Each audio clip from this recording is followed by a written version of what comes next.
Assalamualaikum warahmatullahi wabarakatuh. Perkenalkan, nama saya Lutfi Tiraji, NPM 20210303337. Di sini saya akan mengumpulkan tugas UAS. A. Pengertian kewenangan.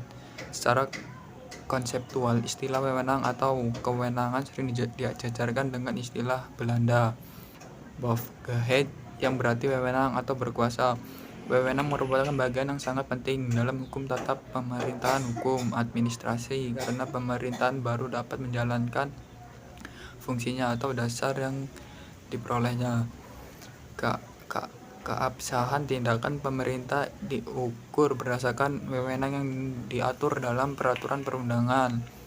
Pasal 1 ayat 6 Undang-Undang Nomor 30 Tahun 2014 tentang administrasi pemerintahan menjelaskan bahwa kewenangan adalah kekuasaan badan dan pejabat pemerintah atau penyelenggara negara lainnya untuk bertindak dalam ranah hukum publik.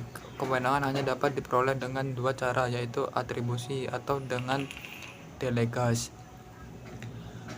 Adapun Abdul Rashid Tholib menambahkan bahwa kewenangan yang dimiliki oleh organ, institusi pemerintah atau lembaga negara dalam melakukan perbuatan ayat real, mengadakan pengaturan atau mengeluarkan keputusan selalu dilandasi kewenangan yang diperoleh oleh konstitusi secara atribusi ataupun delegasi atau mandat. Berkaitan dengan atribusi, delegasi, dan mandat, Van Wijk dan Willem Konigsnabel seperti yang dikutip oleh Ridwan didefinisikan sebagai berikut. A. Atribusi adalah pemberian wewenang pemerintahan oleh pembuat undang-undang kepada organ pemerintahan. Dengan delegasi adalah pelimpahan wewenang pemerintah dari suatu organ pemerintahan kepada organ pemerintah yang lainnya. C. Mandat adalah pemberian izin yang dilakukan oleh organ pemerintahan agar kewenangannya dijalankan oleh organ pemerintahan yang lainnya atas namanya. Segala bentuk kewenangan organ-organ negara harus didasari oleh konstitusi dan tata urutan perundang-undangan yang berlaku, baik itu kewenangan yang diperoleh dengan cara atribusi, delegasi maupun mandat. Hal ini dimaksudkan agar kewenangan yang dimiliki oleh organ-organ negara tersebut sah dan tidak melanggar konstitusi. B. Kewenangan mengadili. Undang-Undang Nomor 48 Tahun 2019 tentang Kekuasaan Kehakiman mendefinisikan kekuasaan kehakiman sebagai kekuasaan negara yang merdeka untuk menyelenggarakan peradilan guna menegakkan hukum dan keadilan berdasarkan Pancasila demi terselenggaranya negara hukum Republik Indonesia. Penyelenggaraan kekuasaan kehakiman tersebut dilakukan oleh sebuah Mahkamah Agung dan bidang peradilan yang berada di bawahnya dalam lingkungan peradilan umum, lingkungan peradilan agama, lingkungan peradilan militer, dan lingkungan peradilan tata usaha negara, dan oleh sebuah mahkamah konstitusi. Selain pengadilan yang berada dalam keempat lingkungan sebagaimana diatur dalam Undang-Undang Kekuasaan Kehakiman tersebut, terdapat pula sistem penyelesaian sengketa berdasarkan yurisdiksi khusus yang diatur dalam berbagai peraturan perundang-undang. Misalnya seperti pengadilan pajak, pengadilan tindak pidana korupsi, dan pengadilan hubungan industrial.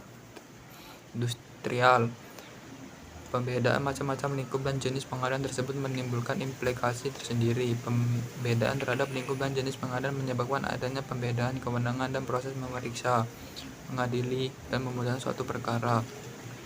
Konsekuensinya, beda lingkup pengadilannya, maka berbeda pula karakteristik jenis sengketa yang menjadi kewenangannya. Perbedaan tersebut menimbulkan permasalahan kekuasaan mengadili yang disebut dengan yurisdiksi atau kompetisi. Ada kewenangan mengadili, yaitu pengadilan yang berwenang mengadili sengketa tertentu sesuai dengan ketentuan yang digariskan peraturan perundang-undang. Tujuan utama membahas yurisdiksi atau kewenangan mengadili adalah untuk memberi penjelasan mengenai masalah pengadilan, mana yang benar dan tepat berwenang mengadili sesuatu sengketa atau kasus yang timbul, agar pengajuan dan penyampaian kepada pengadilan tidak keliru. Kompetisi atau kewenangan mengadili tersebut terbagi lagi menjadi dua macam, yakni kewenangan absolut dan kewenangan relatif. Kewenangan absolut merupakan kewenangan badan pengadilan dalam memeriksa jenis perkara tertentu yang secara mutlak tidak dapat diperiksa oleh badan pengadilan lain, baik dalam lingkungan peradilan yang sama maupun dalam lingkup peradilan lain. Problematik dan kewenangan mengadili secara absolut ini digunakan untuk menjawab pertanyaan berupa pengadilan macam apa yang berwenang untuk mengadili suatu perkara. Merujuk dari pertanyaan tersebut, dapat diartikan bahwa setiap jenis lingkup peradilan memiliki kewenangan absolut masing-masing. Kewenangan absolut tersebut akan berbeda tergantung pada jenis atau lingkup peradilannya. Pada dasarnya, kewenangan absolut tersebut ditentukan dalam suatu undang-undang. Undang-undang tersebutlah yang akan menentukan karakteristik perkara kewenangan absolut tersebut berbeda tergantung pada jenis atau lingkup peradilannya.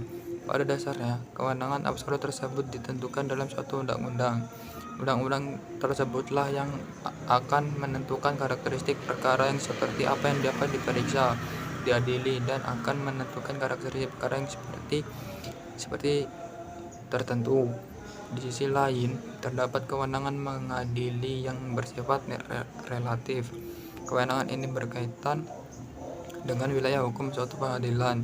Kewenangan relatif akan menjawab pertanyaan peradilan wilayah manakah yang berwenang untuk mengadili suatu perkara tertentu.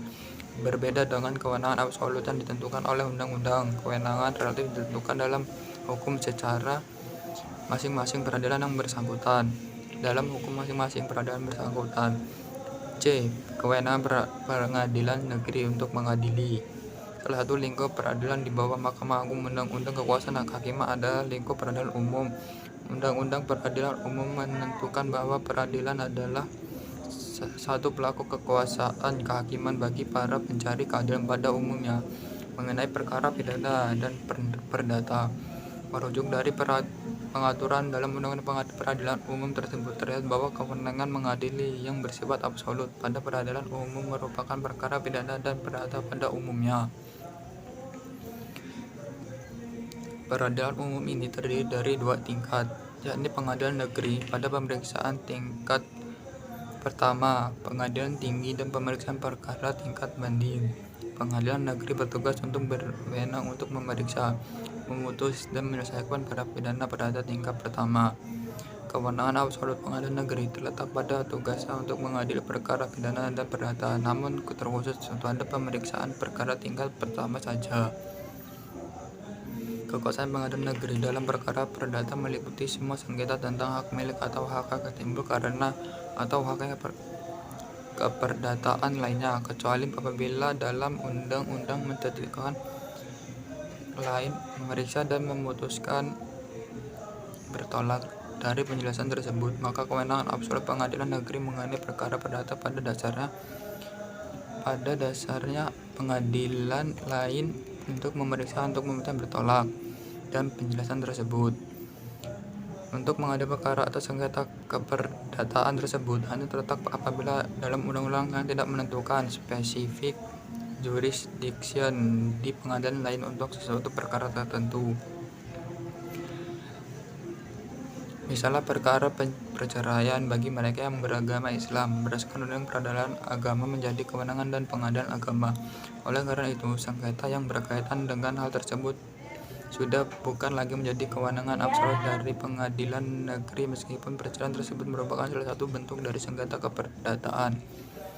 Kesimpulannya, kewenangan mengadili secara absolut pengadilan negeri tersebut pada sengketa keperdataan di tingkat pertama yang memiliki karakteristik atau kekhususan berupa tidak dikecualikan oleh undang-undang menjadi bagian kewenangan absolut pengadilan lainnya. D. Kewenangan pengadilan umum di Indonesia. Konstitusi Indonesia menegaskan bahwa Indonesia adalah negara yang berdasarkan atas hukum. Pasal 1 ayat 3 Undang-Undang Dasar 1945 yang menyatakan dengan tegas bahwa negara Indonesia adalah negara hukum. Kekuasaan di demikian lazim dikenal dengan sebutan kewenangan pengadilan atau kompetisi. Sedangkan pengadilan khusus adalah pengadilan yang mempunyai kewenangan untuk memeriksa, mengadili, dan memutuskan perkara tertentu yang hanya dapat dibentuk dalam salah satu lingkup badan peradilan yang berada di bawah Mahkamah Agung yang diatur dalam undang-undang. Badan-badan peradilan. Badan-badan Peradilan tersebut mempunyai kewenangan masing-masing dalam menerima, memeriksa, dan mengadili serta menyelesaikan suatu perkara. Kompetisi juga dapat disebut yurisdiksi, yang di dalam lingkup kekuasaan kehakiman berarti kewenangan pengadilan untuk mengadili atau pengadilan yang berwenang mengadili sengketa tertentu sesuai dengan ketentuan yang digariskan peraturan perundang-undangan. Dalam hal ini dibedakan menjadi dua kewenangan pengadilan, yaitu kompetisi mutlak atau wewenang absolut dan kompetisi relatif atau wewenang nipsi. Kompetisi mutlak atau wewenang absolut adalah kewenangan badan peradilan dalam memeriksa dan mengadili mengenai perkara tertentu yang secara mutlak tidak dapat diperiksa oleh badan peradilan lainnya, baik dalam lingkungan peradilan yang sama maupun berbeda. Kewenangan mutlak adalah wewenang badan pengadilan dan dalam memeriksa jenis perkara tertentu yang secara mutlak tidak dapat diperiksa oleh badan pengadilan lain, baik dalam lingkupan pengadilan yang sama, pengadilan negeri dengan pengadilan tinggi, maupun dalam lingkungan peradilan yang lain, pengadilan negeri dengan pengadilan agama. Antara empat lingkungan peradilan dengan tetap berpegang pada prinsip-prinsip yang digariskan oleh Undang-Undang Nomor 14 Tahun 1970 tentang ketentuan-ketentuan pokok kekuasaan kehakiman, Undang-Undang Nomor 30 Tahun 1999 tentang perubahan atas Undang-Undang Nomor 14 Tahun 1970 tentang ketentuan-ketentuan pokok kekuasaan kehakiman, yakni prinsip pertama adalah yang terkandung dalam pasal 12 Undang-Undang Nomor 14 Tahun 1970, yaitu kekuasaan serta acara badan-badan peradilan diatur dengan undang-undang. Prinsip kedua bahwa peradilan khususnya untuk menangani perkara tertentu yang ditetapkan dengan undang-undang. Dengan kedua prinsip tersebut, kompetisi peradilan umum ditetapkan dengan menggunakan teori residu, yaitu bidang yang tidak diserahkan kepada peradilan khusus dengan sendirinya termasuk lingkup kompetisi peradilan umum. Badan peradilan yang berada di bawah Mahkamah Agung meliputi badan peradilan dalam lingkupan peradilan umum, lingkupan peradilan agama, lingkungan peradilan militer, dan lingkungan peradilan tata usaha negara.